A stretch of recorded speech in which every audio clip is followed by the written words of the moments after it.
Hello, dysfunctional people. I'm your host today, Nick Nisi, ahoy hoy, and I am joined by Amy Dutton. Amy, how's it going? Pretty good. Glad to be here. Glad you're here. KBall, how are you doing?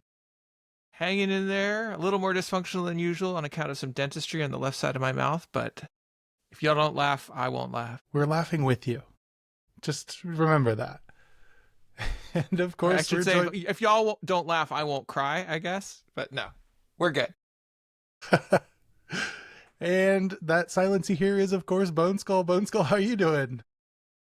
I don't really have an excuse. An excuse for not being here? Dysfunctional. There we go. Same.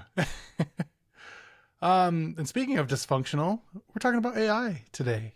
I don't think anybody's ever talked about AI on a podcast before. So this will be a first. I don't know. Amy, do you want to give us a definition of what we're talking about specifically? Definition. AI, Webster's dictionary defines what... I'm joking. Oh man, artificial intelligence. You know what's funny is I think back to a few years ago and I was getting invites to be part of webinars where people would talk about the future of chatbots. And I remember thinking, really? Really? Chatbots? But I mean, here we are. And I think some of it was at the time I just couldn't foresee what that would look like. I, imagined it, the help pop-ups, the intercom interfaces and things like that, and not really understanding all that AI can do.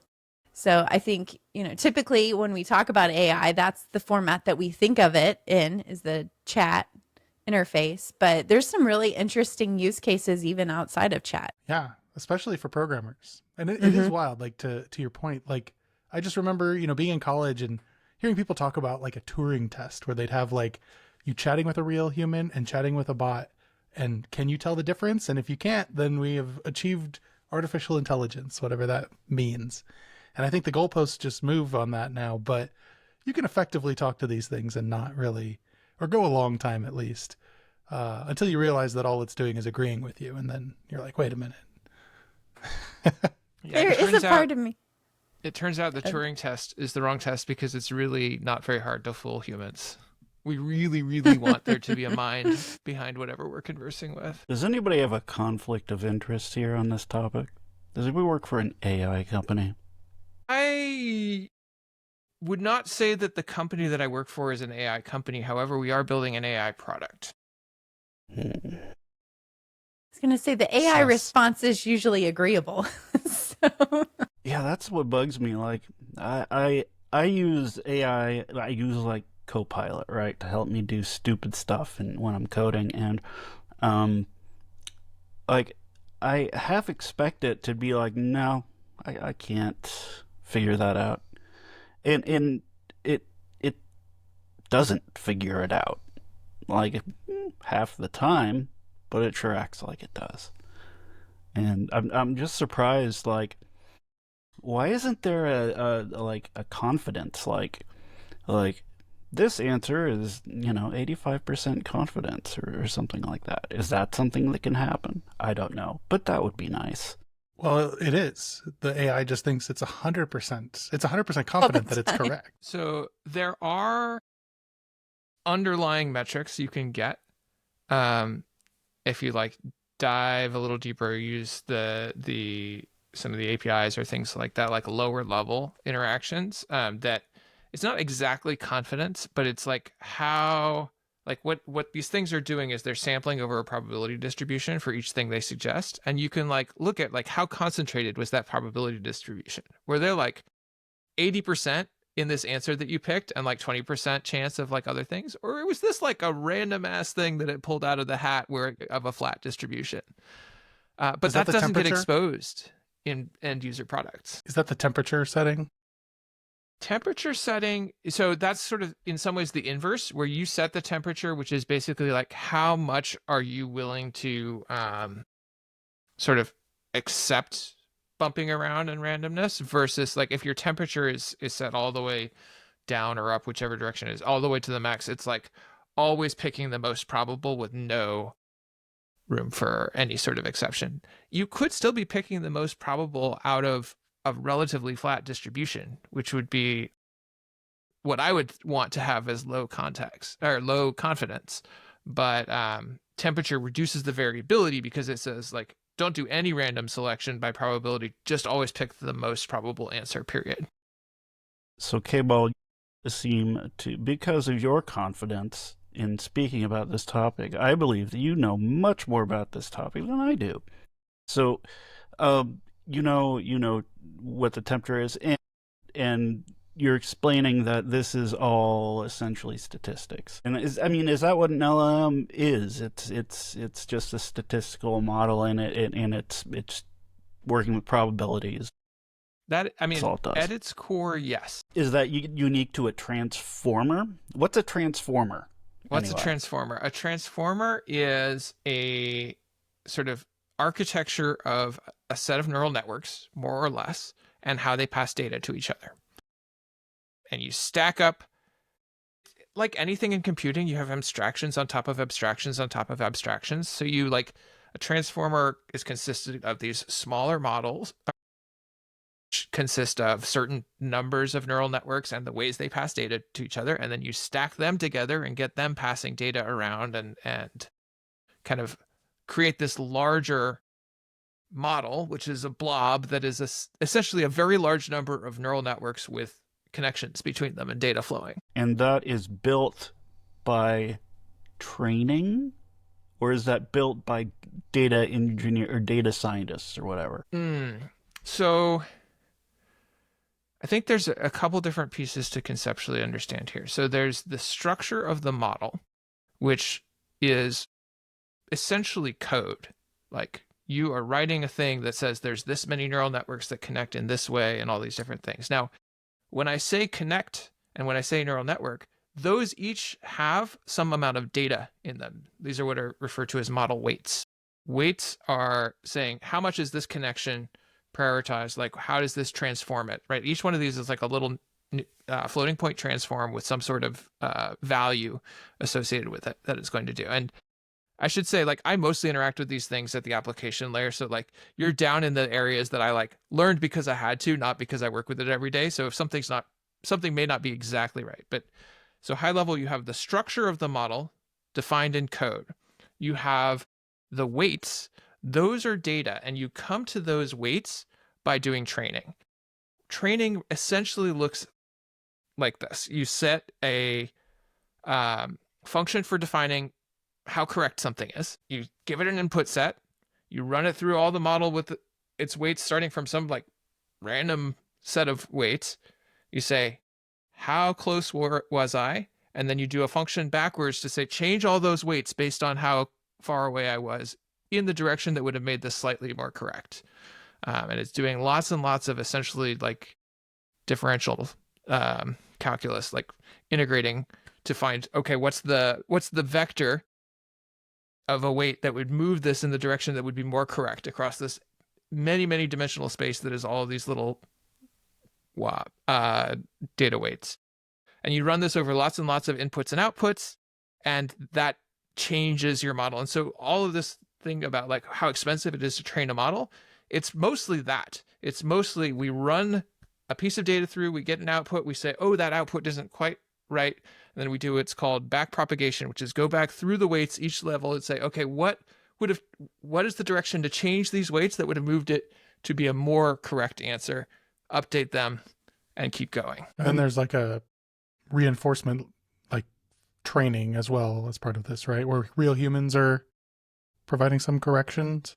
Yes. So fundamentally, and there's a probably nuance that I'm missing here, but anytime you're updating your weights, you do it by having some sort of correctness function going input, output, and then you say, how far off is this output? That correctness function might have multiple things that go into it.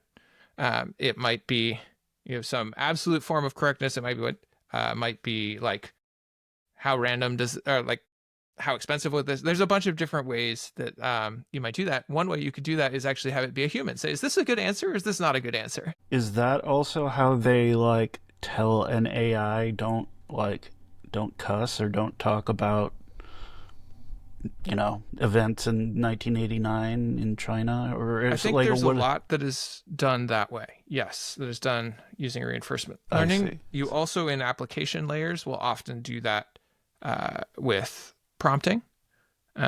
So moving up a few levels of abstraction, once you have this concept of a large language model, it works by taking a set of tokens and predicting what is the next token and doing that over and over again. Now, that set of tokens is generated by transforming a set of words in a language model. We translate, usually it's like one word is a symbol, which is a token. There are caveats, but like a lot of the like quote unquote hacks you'll see of people being like, oh, it doesn't understand spelling or whatever, is like, because it's encoding at the word level, it's not actually encoding at the letter level. But you'll encode it into a set of numbers because all these things are numbers underneath it. You pass it in, you generate a token, and then what happens with them also is they have this like auto-regressive nature, which means it generates a token and then it puts that back in front of its input and generates the next token, and then it puts that back in front of its input and generates the next token until it gets to a special token, which is a stop token, which says, oh, I think I've generated enough. When we talk about context, that sounds like it's considering more tokens at once, essentially. Yes. So the context that you put in is the set of tokens that are being used to generate whatever the next one is. So if you talk about the size of a context window, that's how many tokens can one of these models look at any one time. And when we talk about something like a system prompt or prompt tuning, like those are things that we're putting in that token window before whatever the user input is. And most of the like really advanced models now, they have been trained and reinforced on like treat a system thing different than a user thing, and including all sorts of like underlying things or like underlying stuff like you're talking about, don't curse, don't talk about this. Like they embed all of these things in the weights of the model in a lot of ways, but then they'll also reinforce them as the context that gets prepended before anything that comes from you. All this seems terribly inefficient, right? It depends on for what, because it's certainly inefficient from regards to computation, but so is JavaScript or Ruby or PHP or any one of these other languages relative to writing assembler. Yeah. I think what feels the most inefficient for me when I'm working with it is you can't guarantee the same response or the same answer every single time. And so it becomes very hard to reproduce that. And even computational things that programming is good at, like assuming you're talking about numbers, 1 + 1 is 2. That's very obvious. But sometimes AI seems to have trouble doing math because you'll say, oh, I need 1,000 words, and it'll give you 2,000 or 500. And like, you can't count. If computers can do one thing, they can count. So to me, that's where the most inefficiencies lie.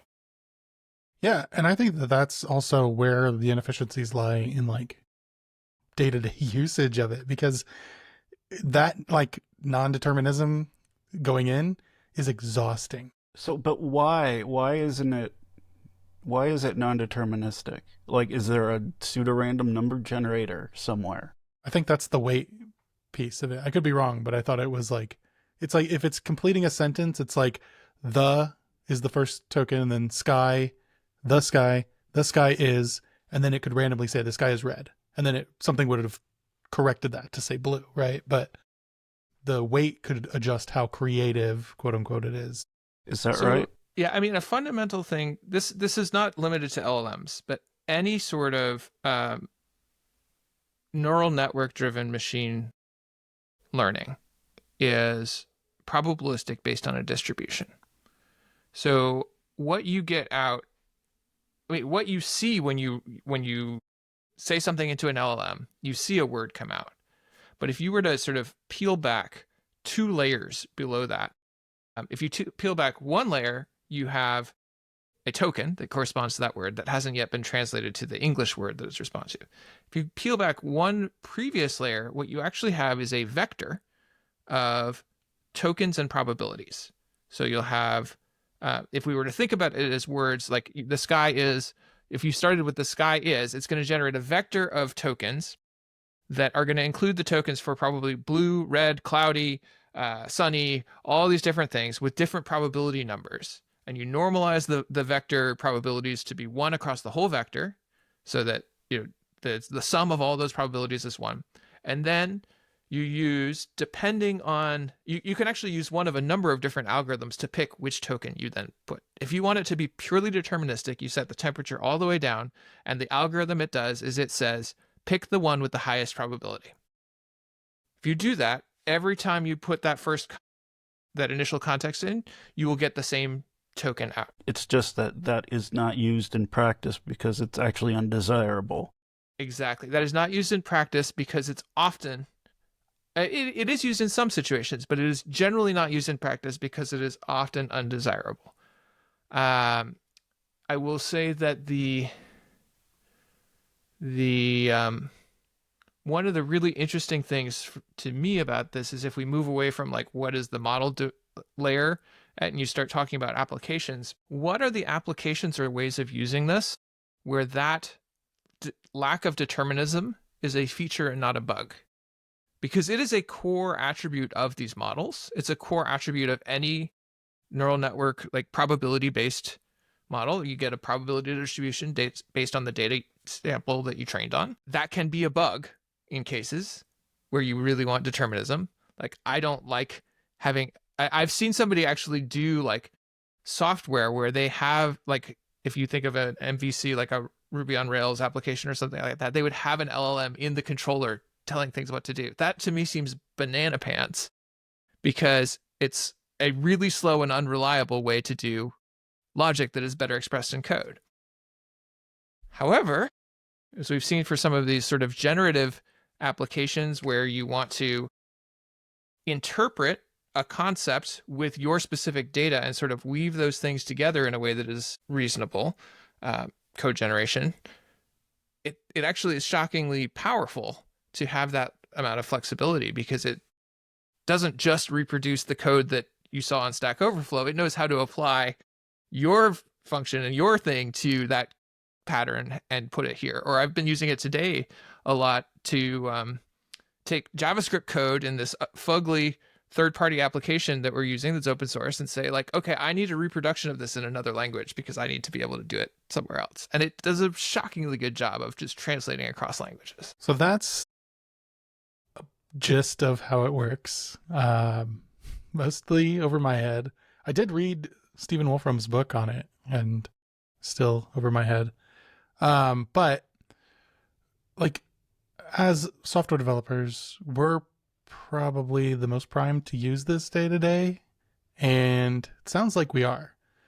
Starting with you, Bone Skull, you mentioned at the beginning that you're using Copilot. Is that the extent of your AI usage today, day to day? Yeah.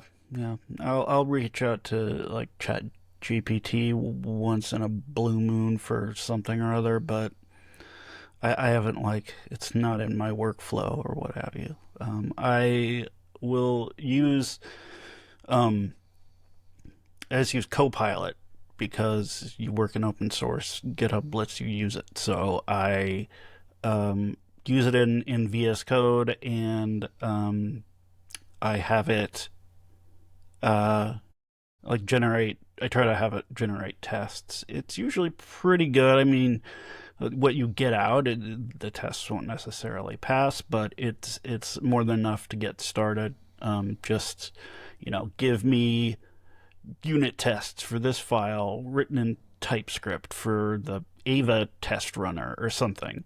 And I can tell it, if it wasn't Ava, like I can tell it use describe and and nest things and tell it how I want the tests to look, and it'll poop out a skeleton at least, and save a fair amount of time.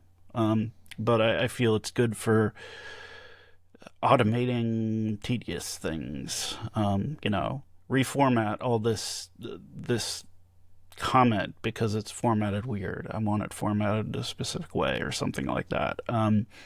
It's good at those things. I don't I don't really trust it enough to try to, say, write an algorithm that does this, that, and the other thing. I have done it where I have, say, two functions which are really similar, and I'll highlight them and be like, okay, generalize this. Like, make a new function that accepts inputs and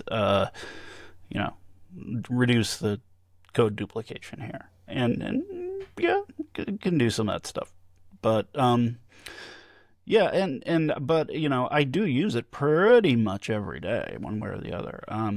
Usually it's in there's like a Copilot chat window in VS Code that I use. And I find that it's most helpful when I don't know, you like give it these slash commands to tell it,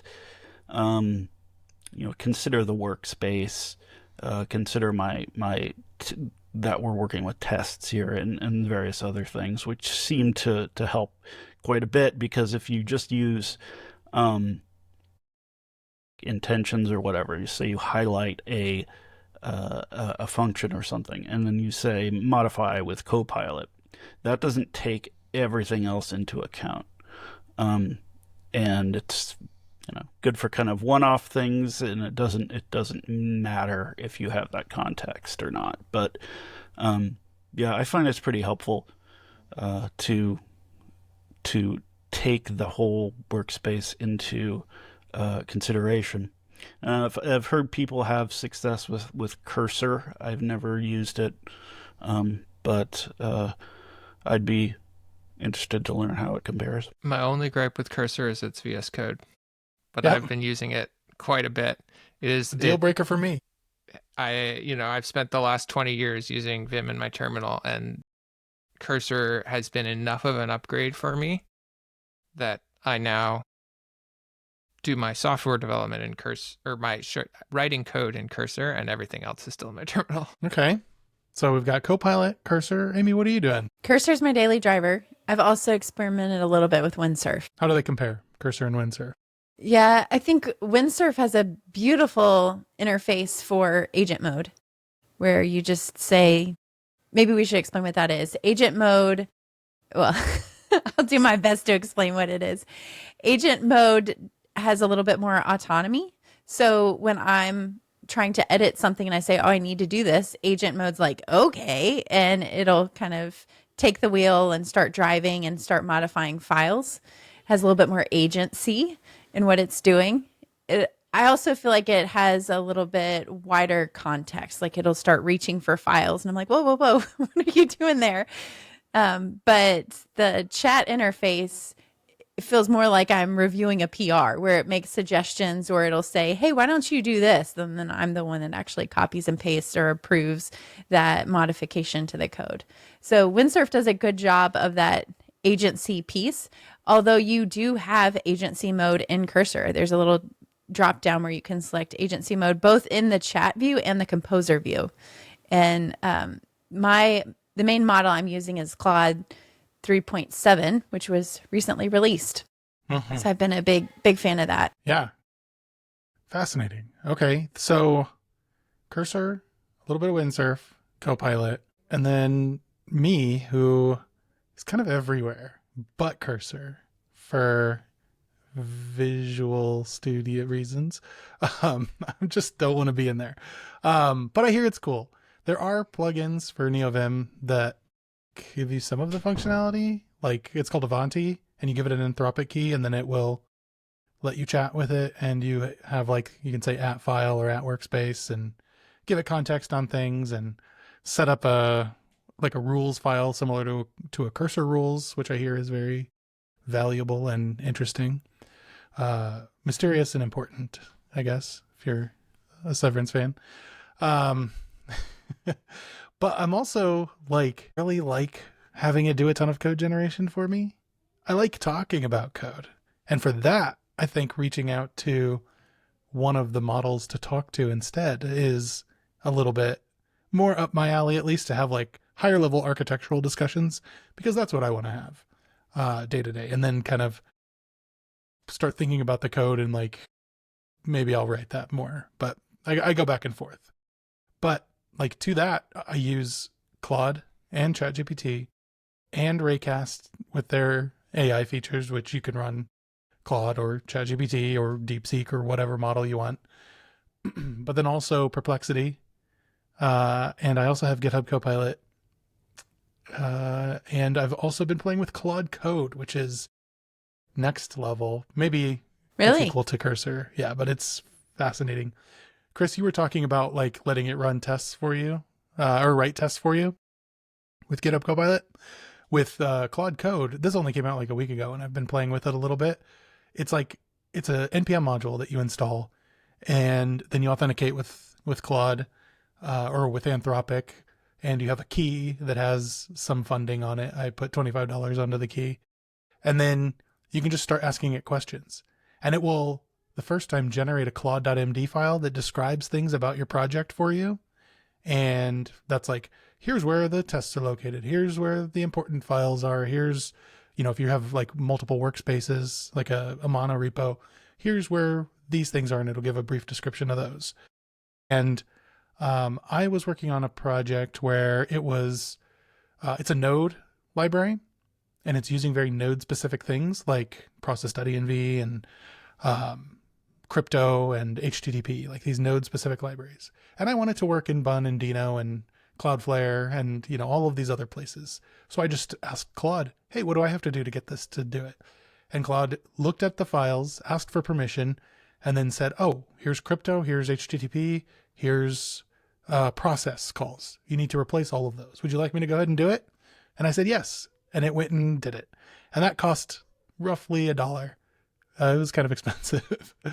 But then I went and ran the tests in I had that open in one tmux pane, and I went to another tmux pane and just ran the tests, and 300 tests are broken. And so then I went back to Claude and I said, this looks correct, but the tests are now broken. And it said, oh, how do you run the test? Is that just npm test? And I said, yes. And then it just started running the tests, and it was like, oh, okay, I see what the problem is. Let me fix that. And it just got into a loop and spent $4 as it went through and just started fixing the tests.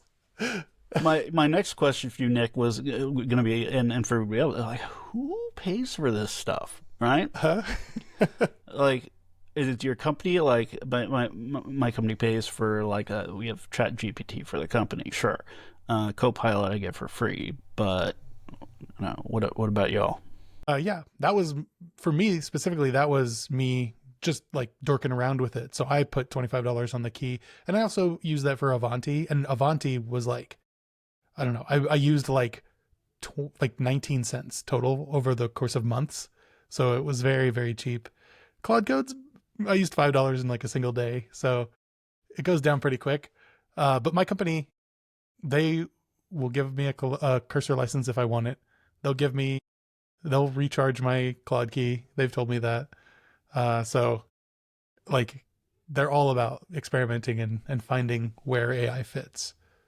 But I know that other companies won't be as permissive. My company's paying for my Cursor license as well. But one of the things that is interesting about Cursor is if you don't want to pay for it, you just get added to a queue.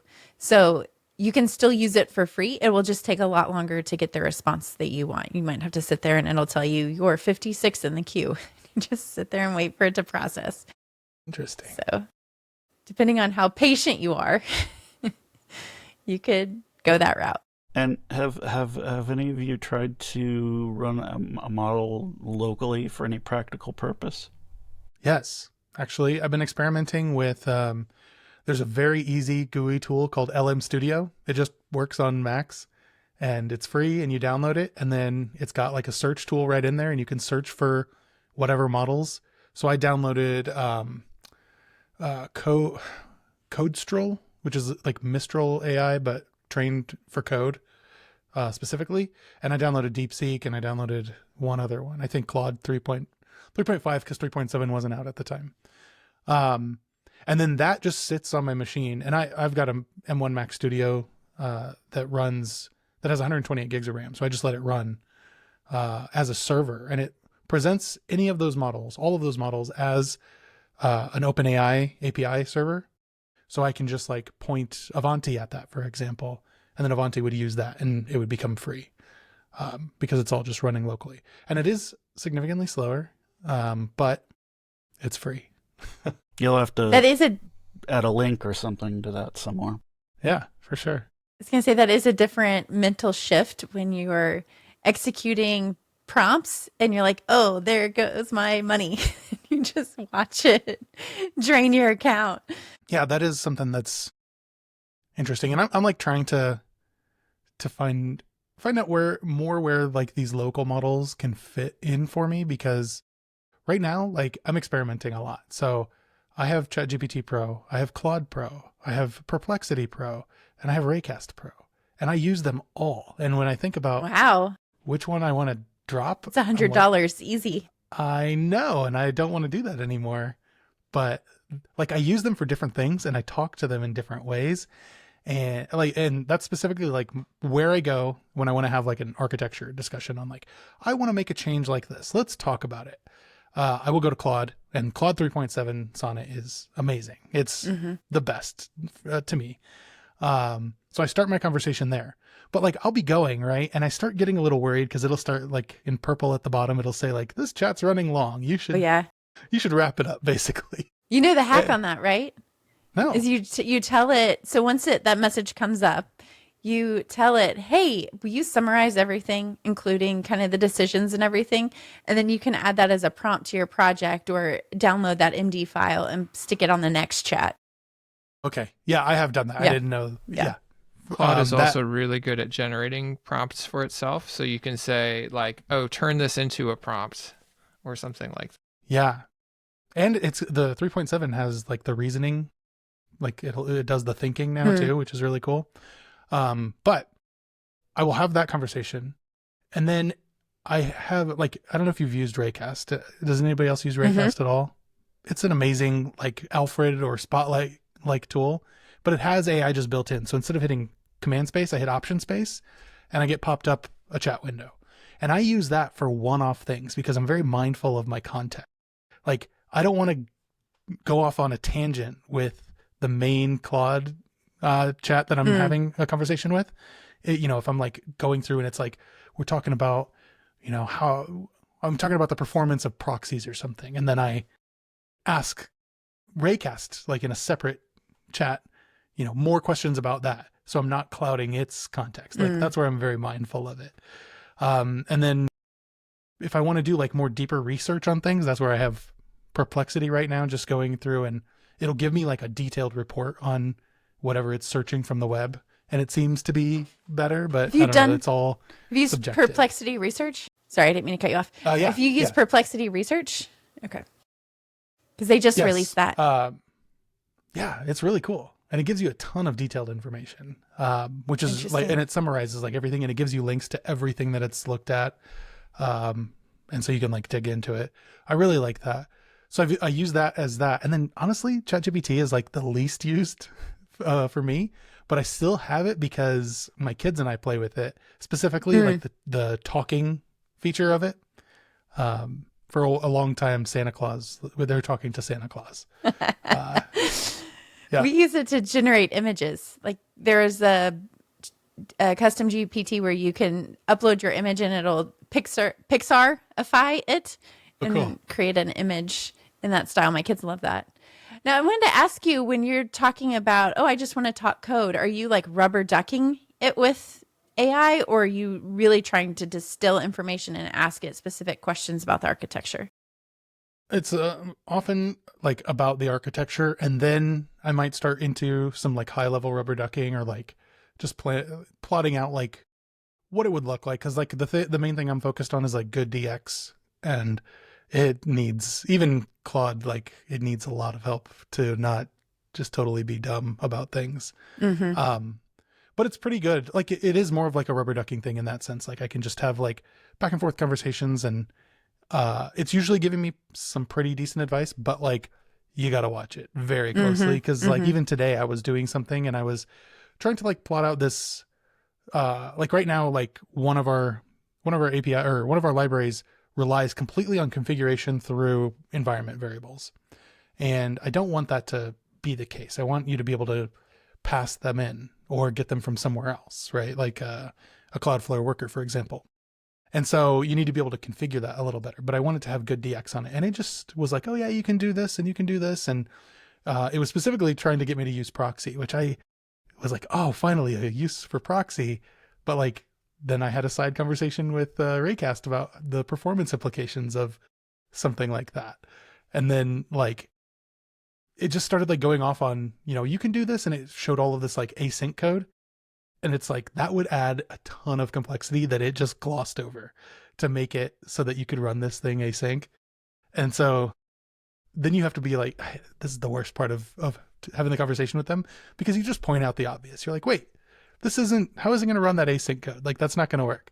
And it's like, you caught me, or, oh, you're absolutely right. And it's like way too aggressively like nice to me about it. Worse though is when it's like, oh, you're right, and then it tries to tell you the same response. I had that happen because I was trying to set up the new Tailwind V4 on a project, and its model is not updated. It's always V3, and I've even passed it the V4 documentation, but it was like, oh, you're right, that we don't have to use the tailwind.config.js. And then it's like, so you should add a tailwind.config.js. It's like, no. Yeah. But I think, you're talking about all these different systems that you're reaching for. For me, I keep turning ChatGPT on and off. I'll subscribe to it for a month and then turn it off. But I have so much context now within Claude projects that I don't think I will ever be able to turn it off. So it's like, they got me. But I have found by creating those project documents where you create context documents to help it makes all the difference in the world. And that was a big mental unlock for me, was when I was like, I don't even know what context to give it for that document. And then I was like, I know, I'll have it write it for me. And so then it just asks me questions and generates its own context that it needs. And it really does level up the answers that it gives you. Mm-hmm. There's a version of that for the coding type of stuff that Nick was talking about, right? So you're having your architecture discussion, you get to something you like, and then you say, hey, write me a spec for this.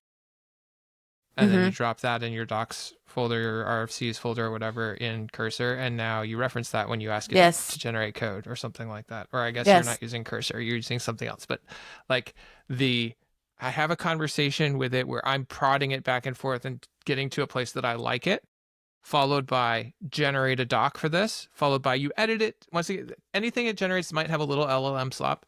Review the doc, cut out anything that's not referenced. But now that is killer context for actually getting it to build an implementation. And if you go through that, by the time you get to implementation, a lot of times it can one-shot it. Or you can be like, here, write my spec. Okay, based on the spec, write me a set of unit tests. Okay, based on the spec and the unit tests, write me the code. Yeah.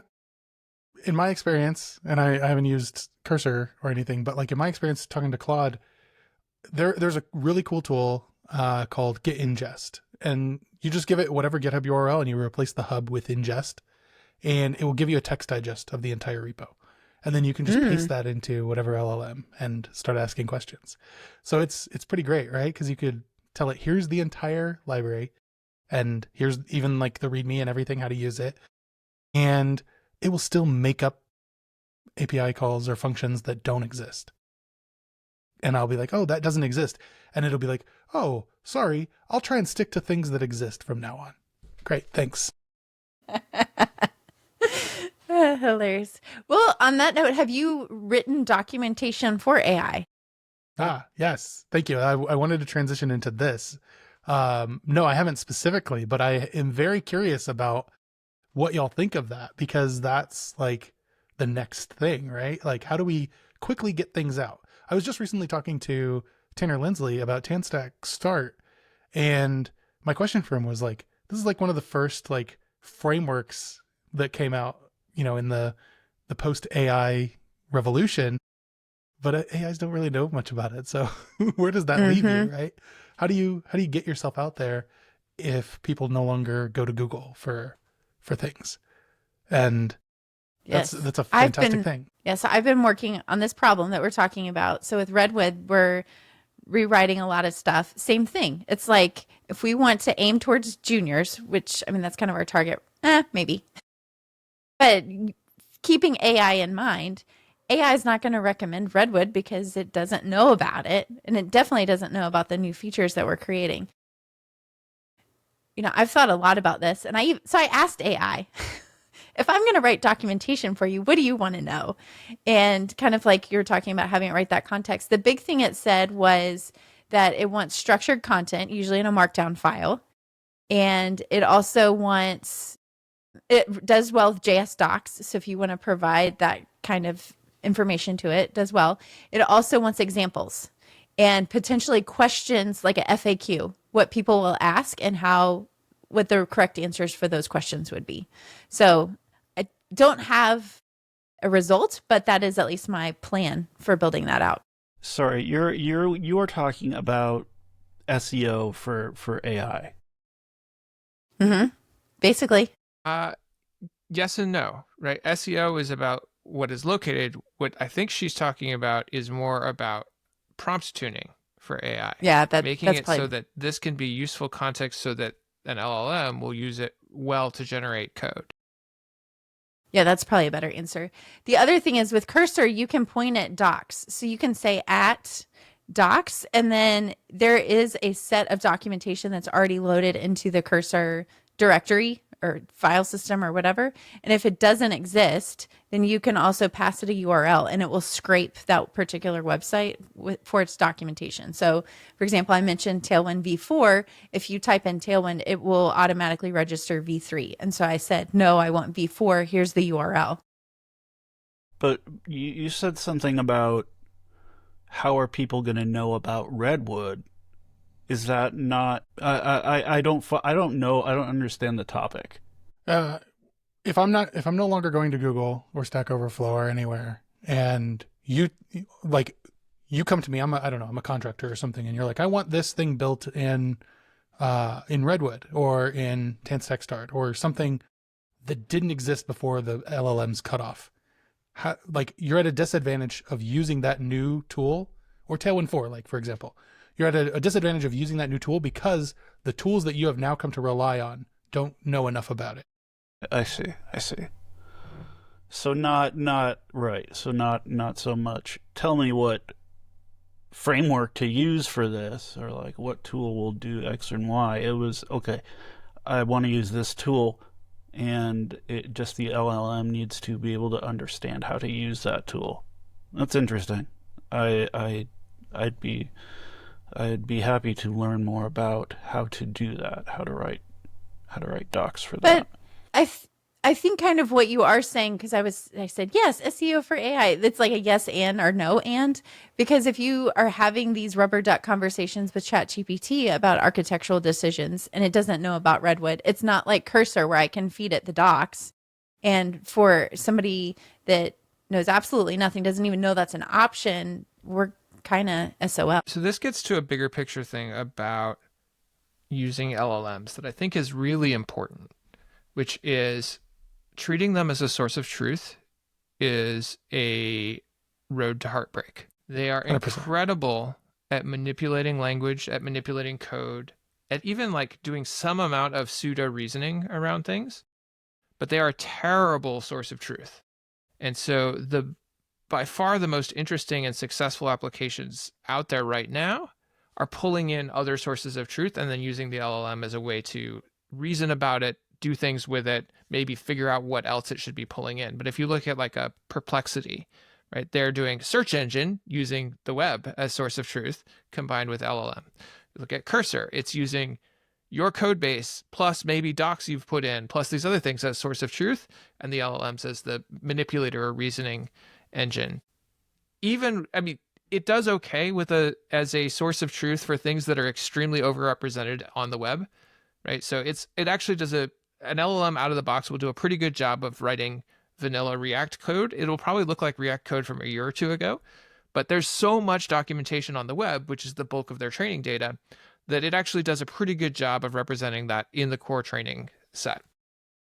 But I still wouldn't trust it because it'll get outdated. It's not there. It's not a good source of truth. It's, kind of the way I think about it is all of these weights they're sort of creating this model of the world, and that accidentally crystallizes some knowledge into it, but it's accidental. The thing that's being modeled is the structural nature of it, not the facts. And so like things that LLMs make mistakes on are things that are factual, right? If you ask it, to do something with numbers, right? To an LLM, one number looks a lot like another number because it fills the same language role. It doesn't matter. Now, 2 + 2 = 4 is very overrepresented. It'll probably get that right. That's a high probability. But you ask it any two random numbers, it's just going to plug in number and number. It's not doing math behind the scenes. So, Right. Yeah, having some other way to think about how you're sourcing truth for your project, for whatever you're doing with an LLM, and then using the LLM to manipulate it is, from my experience at least, far more likely to succeed and far less likely to end you going down a trail of heartbreak. Yeah. But people are changing. Even myself, like, I don't like Googling for things anymore. Like a perfect example is like a TypeScript error, right? You get this big, long verbose thing, and I would have to like copy that out of Vim, and then I would have to like pull out the pieces that are contextually specific to me, like the path to the file and then the line numbers and all of that, because I'm not going to Google for something that finds that. So I'm having to adjust to match what Google can find, right? Like give it that context. Whereas today I can just take the error with my file path and line numbers and everything and say, why am I getting this? And it can usually do a pretty good job of telling me why. And it might not be perfect, but it is better. And I can ask follow-up clarifying questions to continue that. Whereas Google is like a one and done. And then if you didn't get it right, you're going back and you're refining, putting quotes around things. So it's like, it's changing the language of how we find, and you become lazy at the old way. And so I think like making it easier for these things, especially as you're like trying to promote or adopt new technologies, like you got to go where the people are. And that's striving to be lazy with LLMs right now. I will trust it more if I can like show it an error I'm getting out of TypeScript, and it would be able to say, oh, this is a known bug in TypeScript, since this and it appeared in version point blah blah blah, here's a GitHub issue. I cannot fathom that any LLM would be able to do that. Have you tried Perplexity? Because it combines the search aspect, which is what you've described, combines a few different things. It combines looking at that trace, looking across the web for where that trace has shown up, and doing some reasoning about what's a relevant resource. That is the problem that Perplexity is trying to solve. We'll also have to understand your code base and what version of TypeScript's installed and all sorts of things. It would, whatever it is, it would have to cover a lot of ground. Yes. And that's where like designing for that can come into play. And so like one example that I've been seeing a lot is like LLMs.txt as like some kind of textual or markdown style digest that an LLM can consume and then have more context about things. And then there's a whole protocol that Anthropic is working on called MCP, or Model Context Protocol, that standardizes how apps can provide context to LLMs to provide more up-to-date and relevant information continuously. Anybody looked into either of those? So the Model Context Protocol, which I think is what you're talking about there with Anthropic, is very interesting.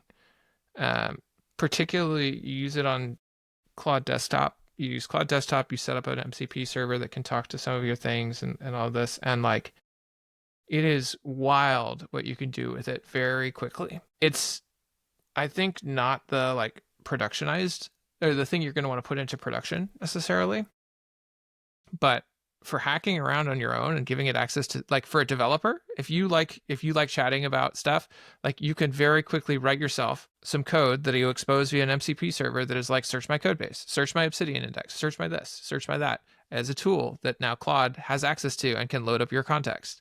And it feels like magic when you do it. I have one of my team members who is way far down the rabbit hole on that. And he shows me stuff and it's just like absolutely bonkers. It does require, like, I think you have to be a little technical to get it set up right now. One of the things that this ties into is LLMs and tool calling, and thinking about what makes for good and useful tools for LLMs. They are, one of the things that I've seen at least is they do a much better job if the tools feel like English and are very special purpose. So a generic API, handle event, that's a terrible function for an LLM. It's actually a terrible function for it to, if you're writing code with an LLM, it's a terrible function if you're trying to get it to call it as a tool, because it will make up all different types of different events. If you want handle keyboard event, handle typing M, handle something like that, like make it very explicit, and it will do a much more reliable job of being able to either generate code related to it or generate the right tool call at the right time. I think the joke that my team member was saying is like, I don't want a schedule calendar event. I want a schedule meeting with Kevin because he effed this up tool, right? Like that's what he wants. Acast can do that. There you go. Question, but aren't these documents that provide this context? I mean, is that mostly information that you have summarized from the project that already exists in some other form? They can be. I've seen other, like another fascinating place to look are like cursor rules files. Like people share those. There's like an awesome cursor rules thing, and they're tailored to like the falls or like the downsides that cursor would have. So it's like if you were going to say, I need a React component that is managing state, for a counter or for a to-do list or something, like your cursor rules file might say, based on like people's experience with it generating crappy code, saying don't write code using Redux. Nobody uses that anymore. Use this instead. Or, like things like that. Like they could have more biases that are like, I know you're going to think to do it this way based on how you were trained. I don't want that. I want it like this instead. And like when you think about doing it like this, do it like this instead. And so it's adding more like specific context to like point out where the LLMs are wrong that it wouldn't necessarily make sense as like general documentation that a human would want to consume. I mean, it seems like the end game would just be for the LLM to be able to figure out all this stuff itself without, But maybe again, that's so that's all the compute needed to do that. Right? I mean, I think a thing to bear in mind with these is like the more guidance you give them, the better the outputs you get.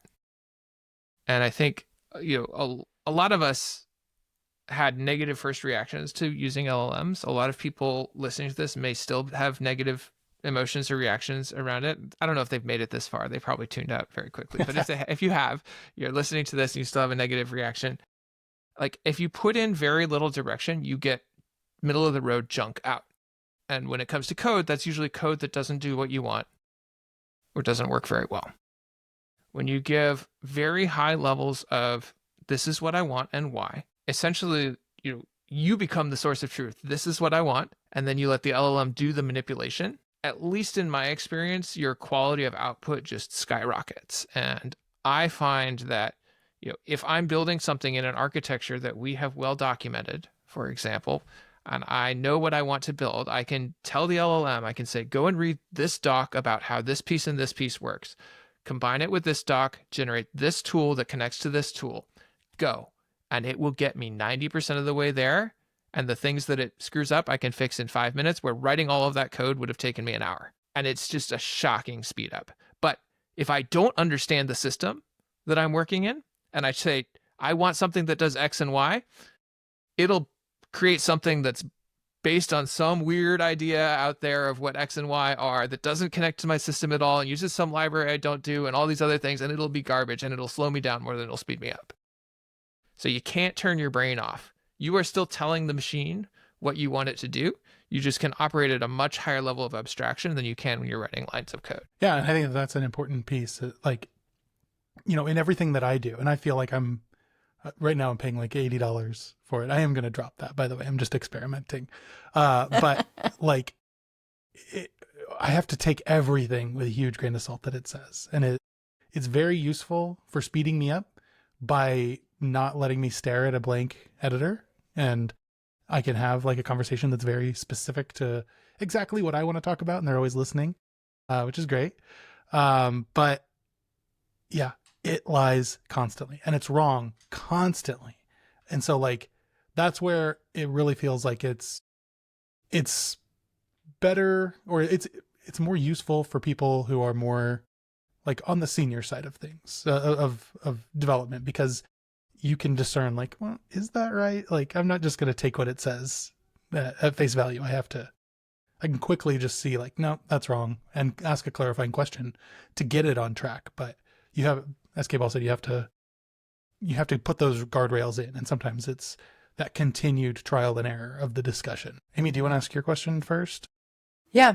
So I'm just curious what you think the future of AI looks like. There's been a few companies like Arc, or the browser company, kind of said, still bitter about Arc, but they've said we're going to go all in on 2.0 and AI is the future. We're going to try and do this.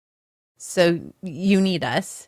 You have Apple that's kind of approached it from a hardware perspective of, you're already on our device, so we already know everything.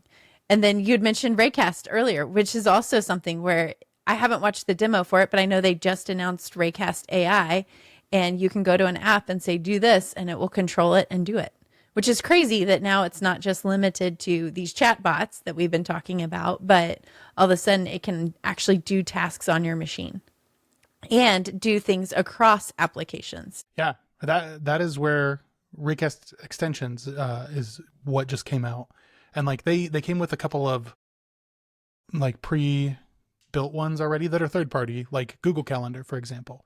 I can just say schedule a calendar invite for KBall for 30 minutes and find a time between find a time. I think it can.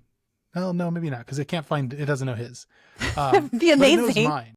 And I can say like, find a time, or, find a time on my calendar that would work for both of these.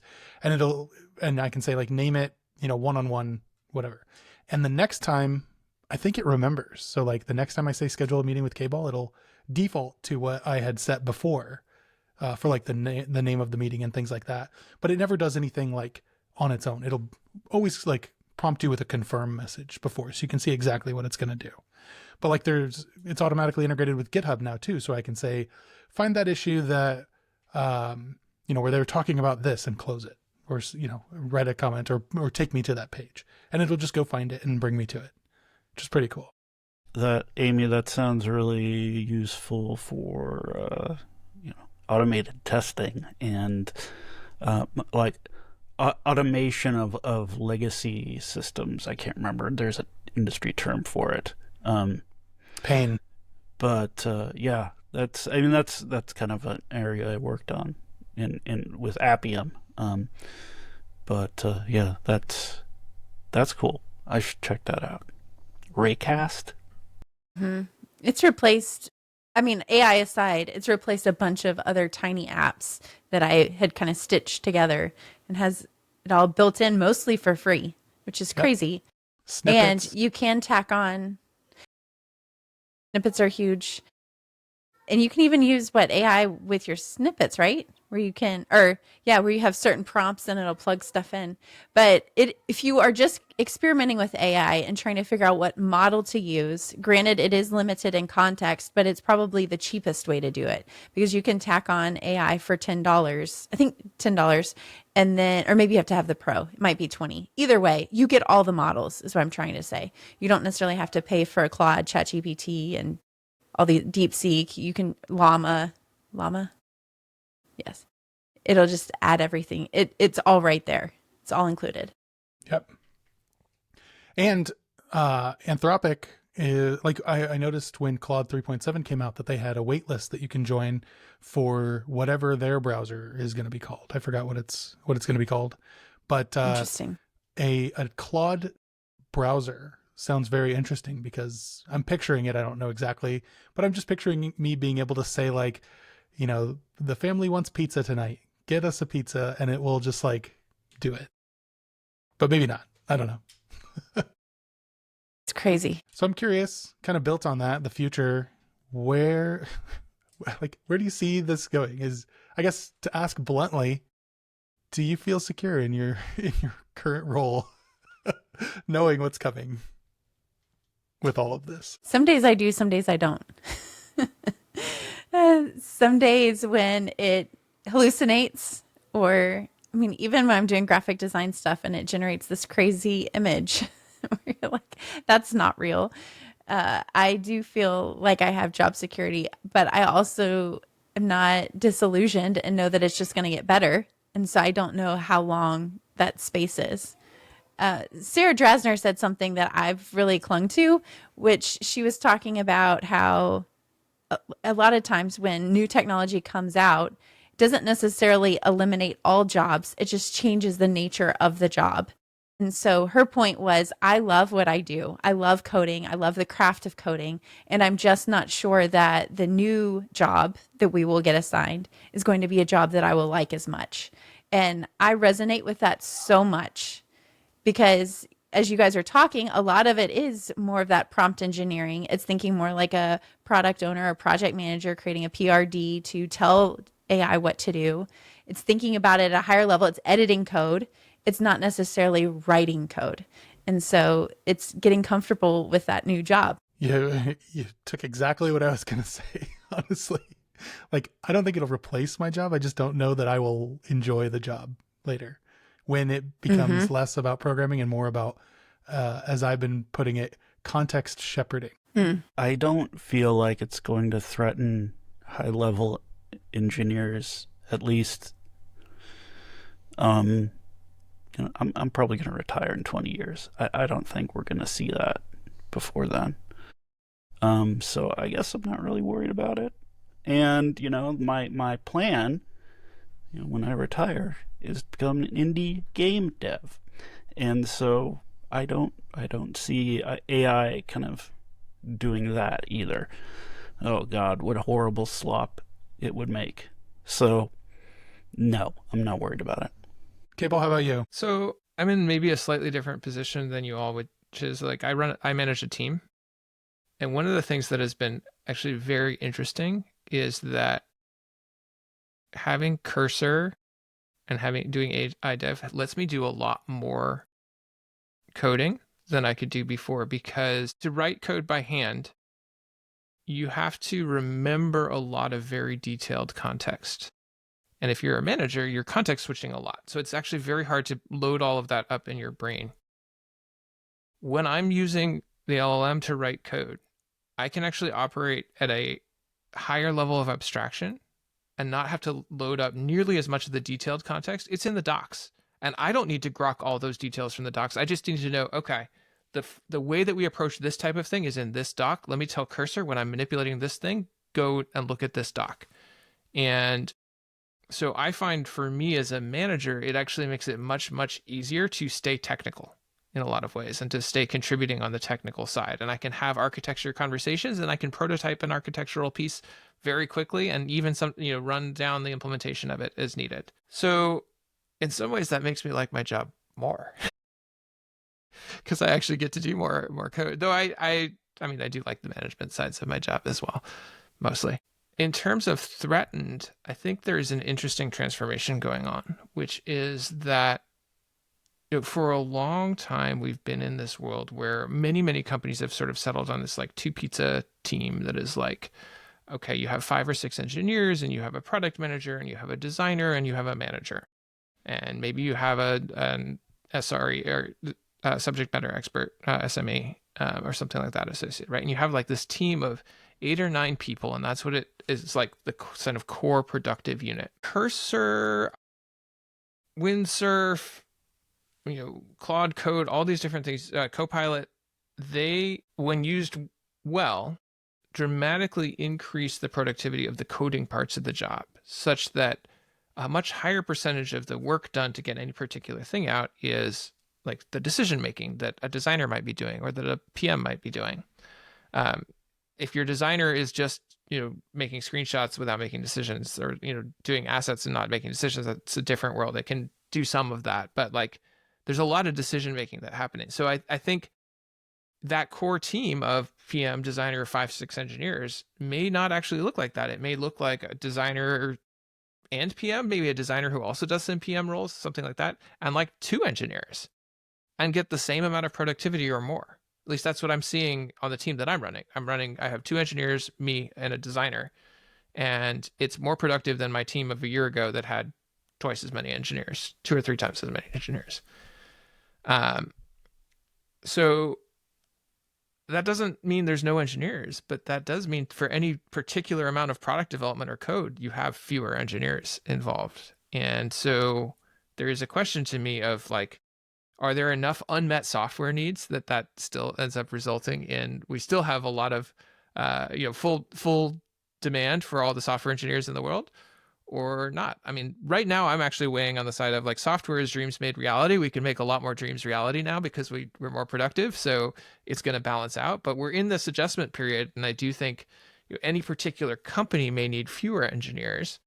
And that means that during the transition, like there's a heck of a lot of engineers out there who are having trouble finding work. Other thing though to consider is when you're talking about the balance of work, there's also AI tools for designers and also AI tools for product managers.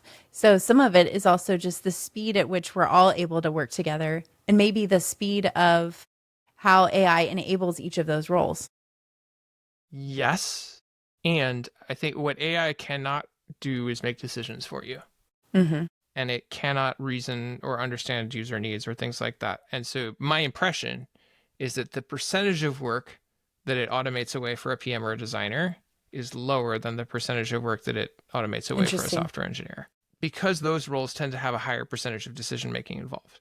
Now, to be fair, as we've highlighted, this is a killer tool for very senior engineers, because a lot of our work as very senior engineers is actually that decision making, and this automates away a lot of that mess. It lets me as a manager, director, or VP or whatever, like still be doing the implementation even as I'm doing the decision making. Like it lets you do a lot of that work. So it is a big boon for engineers who are doing a lot of decision making. And that is to your point about like the job changing. Like if you don't like reasoning about business, product, user thinking, like that's going to be a much bigger part of the job when the writing code part shrinks. Yeah, and I'm fine with that. I was thinking more about it in, I guess, the way that we interact with it today. I don't necessarily like talking to Claude all day. It just gets boring, and that's what I was talking about specifically. But I do think that you're right that it will, like, it'll help us to like speed through to the results that we're looking for, and I think that that's going to be valuable and probably like a new way to scratch that. Like the way you scratch that creative itch will change through this by making the tools easier, just as like higher level languages made it easier than lower level languages to get things done. All right. Well, I think we could go on for hours more. There's a lot more questions that I have on this. I do think that this topic isn't going away. We tend to bring it up on everywhere all the time, whether we want to or not. And I'm sure we'll continue to talk about it a bit, but it's cool to hear where everybody is in terms of day-to-day usage and where it's most useful, and even like how we're thinking about like things like exposing our docs, our documents and documentation and all of those artifacts to LLMs to simplify things as well. So really cool discussion. Any parting thoughts from anyone before we head out? I do think if you're still a curmudgeon about using it at all, you're missing a boat. Many years ago, there were concerns about going from assembly language to compiled languages and all of the inefficiencies and all of this, that, and the other, and what's it going to do for software engineering jobs or coding jobs or whatever.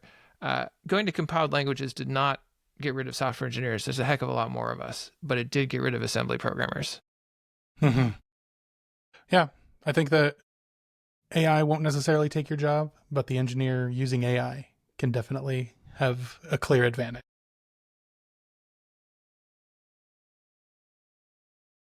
On that uplifting note, we will catch you next week.